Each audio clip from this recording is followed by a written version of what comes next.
whole Elixir process. So I just like you to keep this image in mind and what it represents throughout my presentation.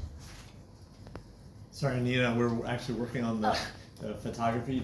What's your main point here? I just wanted to hear it again. I got the picture. I know the picture quite well because I used it for many years. Yeah. But just repeat, please. The blatant inequality of our world and how like the juxtaposition of one of the poorest areas in Brazil compared to one of the richest ones, and just them being mere meters away from each other. And also the fact that I wasn't aware of this photo until you brought it up, which, yeah, I know, it looks a bit bad. No, it's fine. I mean, I'm just glad to hear that that it's valid from your perspective as a Brazilian, because I've used this photo for many years because it's such a vivid juxtaposition, as you're saying, of the way the rich and the poor, there's a dividing wall that really symbolizes even what Samara was saying about like the little bubble, even in India, you know, you're just 10 minutes away. You don't know there's a universe next door that you have no idea about. Or even what Audrey was saying about her mom. I mean, that's of all the things this week, I think that's what I've been thinking about the most. It's just what your mom's experience was, never going out to eat. I go out to eat all the time. You know, I mean, just those types of disparities really kind of just continue to work their way inside of me.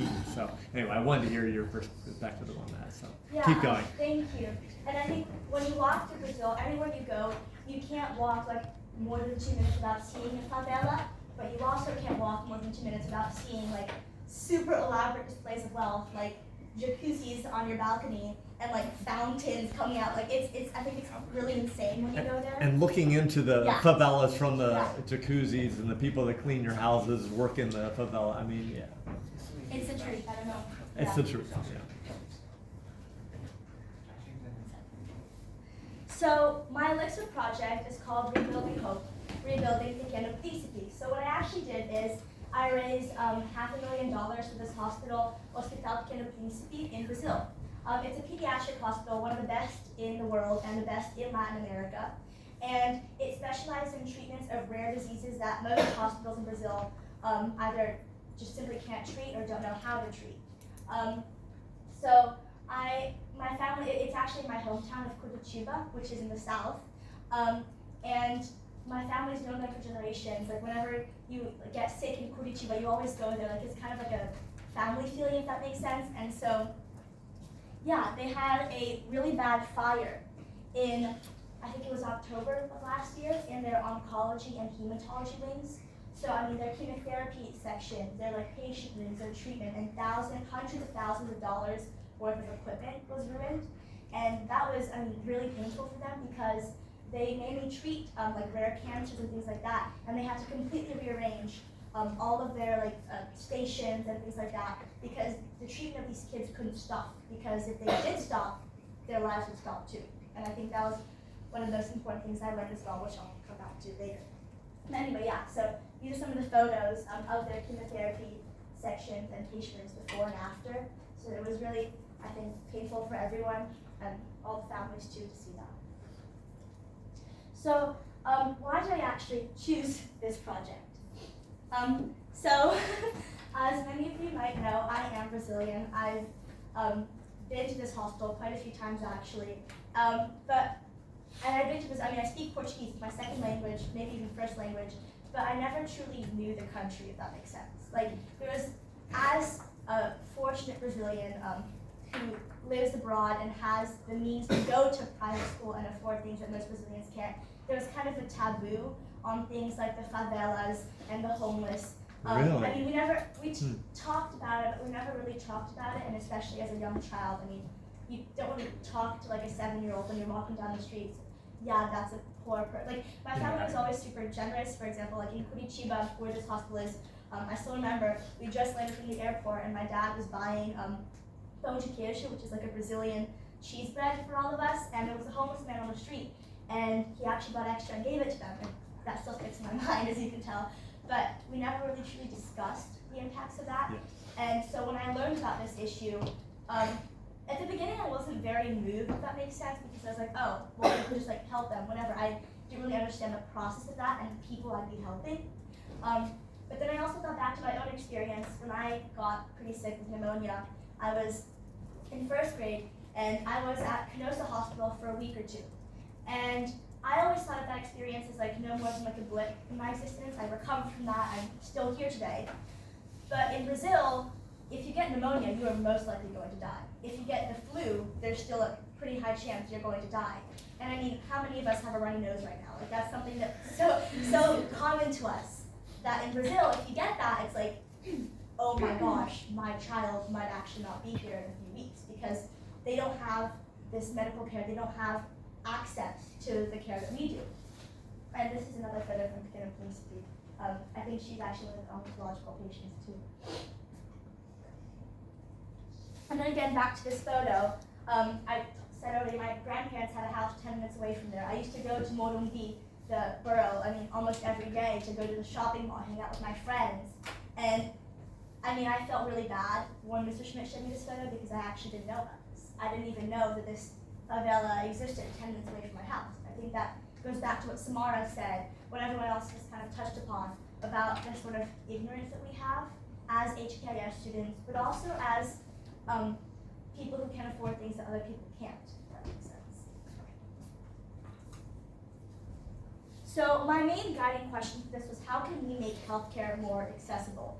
Again, the issue is so rooted deeply in systemic poverty and inequality in Brazil that I couldn't really solve everything all at once. But I really just wanted to make at least a small difference, a small dent in this really big problem. So what did I actually do? So I raised 500,000 Hong Kong for the hospital. I know it says 130,000, that's because I took this photo before it got shut down, which I'll talk about later, because that's my big takeaways. And I'll talk a bit more about how I collected this money. But I created like a Go Get Funding account or site, which is kind of like Go Get Funding by Asia, because I discovered that GoFundMe and many other fundraising platforms don't actually work in Hong Kong and Asia, which was a big part of my learning about how to get fundraisers set up in a country where most people kind of distrust coming from America and things like that. I also collected in cash and check, so I learned a lot about how to input and like the influx and outflux of money, which was a bit confusing as Miss Ernst knows very well. And so how did I actually do this? So I created a website with help from the hospital because they had to review everything before I posted it. That says it actually changes languages too, so I sent it to my family in Brazil so I could reach a bigger variety of people. And it talked a lot about the fire. It showed some of the photos I showed you earlier. But the goal of this website was more to spread the word and to have people donate and learn more about this cause that truly has become something very dear to my heart after this whole process. I also had an event, which I think I talked about a few weeks ago too at my house, where I invited many close friends and family to help hear about this issue and donate. And so these are just a few photos. I gave my TED Talk speech, so thank you for all the feedback you guys gave me after that. And yeah, you can see little kids and my dad sitting on the floor there. And yeah, I ignored the ketchup bottles. That was after we had lunch. And so at my event, I had a raffle, and I also had these sponsorship packages. So for the raffle, they were $500 per ticket for the chance to win an official Pele signed shirt. So the hospital, Pele was an ambassador for the hospital, and so he signed a lot of merchandise and things like that for the hospital. And my dad helped me convince the hospital to gift us one of the Pele signed shirts for the raffle. And something that I learned about this in specific was that in Hong Kong, you're not actually allowed to do games of chance, so you can't do raffles. So what I did was, I printed out like a board of Pele scoring a goal, but I edited out where the ball was. And so one raffle ticket was valid for one guess, and so the person who guessed where the ball was actually won. So that kind of got like worked around the illegality of what I was doing. And so for the sponsorship packages, there were 5 options of a variety of prices. And so within each option, there were different things you could get. So for example, a chemotherapy chair was about, I think it was in the captain package, it was about 16,000 Hong Kong. And for example, 500 disposable needles for vaccines were 500 Hong Kong. And I think what I learned is how expensive these things are. I mean, I did not know that one chemotherapy chair was $16,000, and they have like 20 of those. And they're a nonprofit public hospital. They don't get any funding from the government. And most of their patient capacity actually goes towards the public health system in Brazil. So So I think about 60% of their patients don't actually pay for their treatments. And so I was very shocked, but I think pleasantly surprised at how the Principe Hospital has dealt with all of this, especially with COVID and things like that. And then I had my timeline over there. I did stray a bit from it because it was hard to keep on task. But I learned as well to always maintain a strict schedule and planning for what you're doing. I think I undertook a lot when I created this project, and I'm very happy it paid off. But I'm certain that it wouldn't have been as good if I didn't have a schedule and I didn't have people pushing me to do the next thing, because sometimes I kind of get lost in my own thoughts and procrastinate like everyone else. And so these are a few of my notable project tracker entries. So this is the first time I think the first time I had a call with the hospital, and so we talked about like the packages I mentioned and how we would mobilize the community and talk to more people. And I also set up an interview that I'll talk more about later on. And so this helped me a lot too, because I talked about the to-do list and like what's left, so it helped me kind of keep track of my thoughts. And then here was when I was kind of like, I was very relieved. I finished my fundraising, my website, and the videos, my TED Talk, and my FRP. So I was kind of like cruising at that point, if that makes sense. And then here was when I actually got the shirt, the Pele shirt. One of my dad's friends who was coming to Hong Kong brought it for us. And then the interview was set up and things like that. So what did I actually learn? I learned a lot about time management. I know this is more of a personal goal and less about like helping others and things like that, but I think it's super crucial when you have projects like this and things, and like being in high school, to manage your time properly, because I had a lot of assignments to do, like the FRP, the TED Talk, the Elixir, and if I'm being honest, I did leave a few things to the last minute, and I'm very happy it all worked out again, but I learned a lot about how to manage my time and properly arrange things. I also learned a lot about the impact that one person can make. When I first told my mom that I wanted to fundraise in Brazil, she actually laughed at me. And she told me that I should do something in Hong Kong or something that I already have connections to that would be easy. And I'm very glad that I pushed for something like this, because I think I made a really big impact. Because for these people, I mean, my original goal was actually to raise $100,000, and for that hospital, that was actually a lot. They usually, I mean, first of all, people don't usually donate to the hospitals like this unless you have a lot of money and you're like already a famous, prominent figure, and they were very happy that I was helping. But I think as well, just understanding these stories and what the hospital does and the impact it had on me, actually. I think it goes both ways. Because I learned so much from them, and about courage, and about, I think, I'll talk a lot more about that when I go to my interview, but about how they deal with things like that. And I think they said a lot, the person I interviewed said a lot of things relating to like diagnosis and how like you can overcome medical crisis, but I think so many of those can be applied to tough situations in our actual life too. I also learned about how you help. I'm not sure if you guys remember, but earlier in the year we read Future Zaras, and we learned a lot about the cowboy versus the statistician. So a cowboy, like you get in there, you help every individual person, like, and they use this example, like when the cowboy leaves, like millions of people go and attend his leaving party because of like the individual lives he touched. Whether the statistician, the people they help aren't born yet. They kind of help a broad generation, broad senses. They don't do individual things.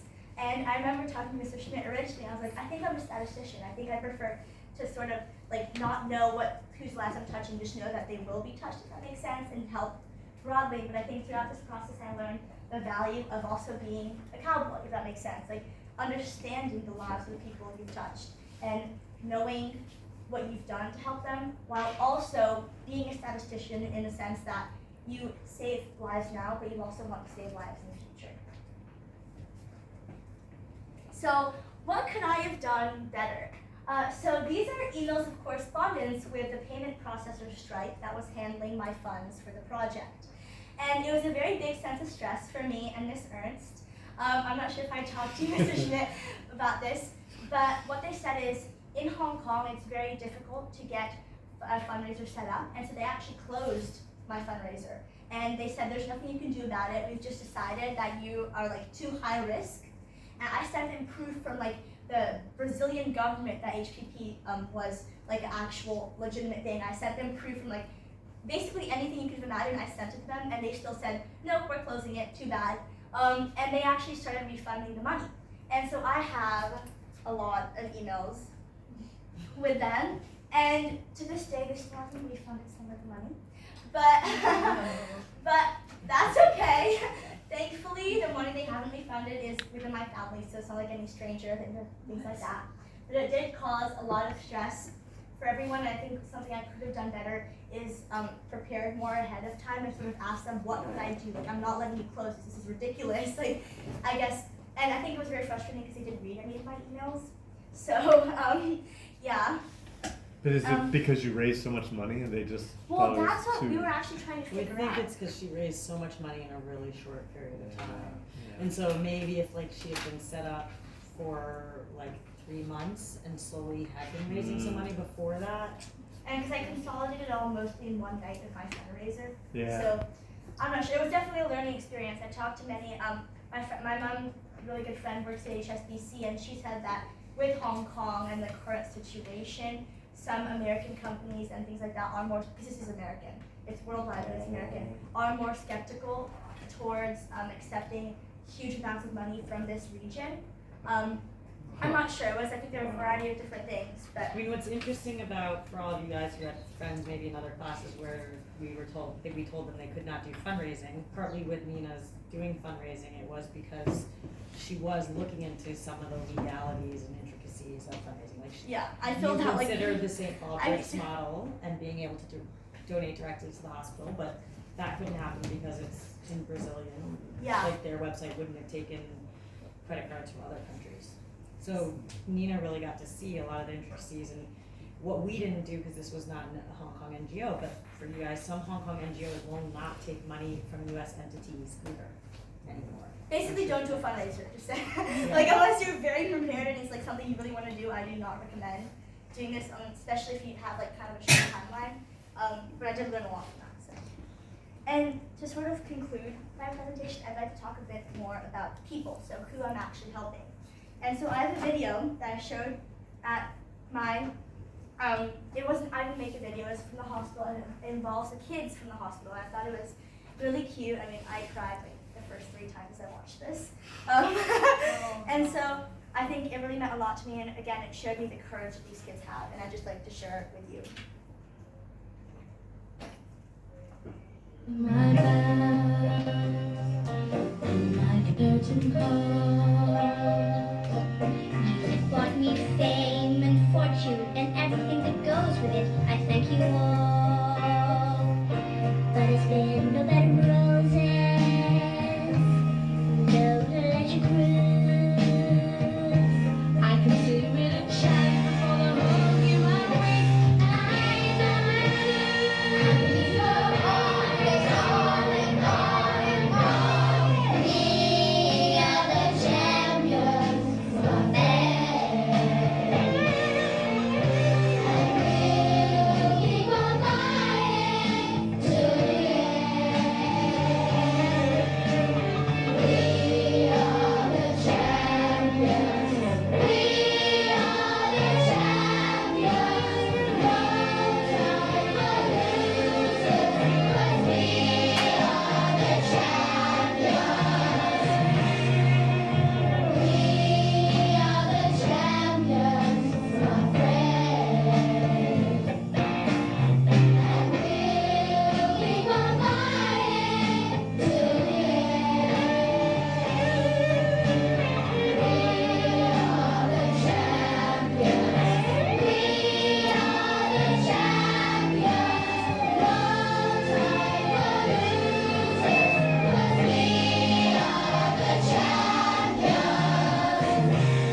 show the strength and resilience these kids have.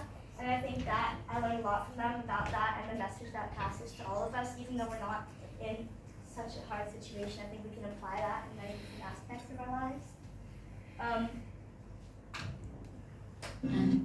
And that leads me to my last story. So this is Miguel. And this one I think he's about 6 years old. I had got the privilege of interviewing his mom, Alona, a few days ago. And so Miguel was diagnosed with acute lymphoblastic leukemia when he was 6. And actually in August of last year. and he was in and out of the obesity, him and his mother, for about, I think, 3 months, getting chemotherapy appointments and doctor appointments and things like that. Thankfully, he's now in remission. He's cancer-free and has been for, I think, a month or 2 now. Again, testament to both the Dupkin and Queen's Cans, their amazing care. Their mom really emphasized that and like how much of a home it felt to her. But something that she told me kind of struck me, I guess. She said that o diagnóstico não é o fim, é o começo da batalha. So in English, that means the diagnosis is not the end, it's the beginning of the battle.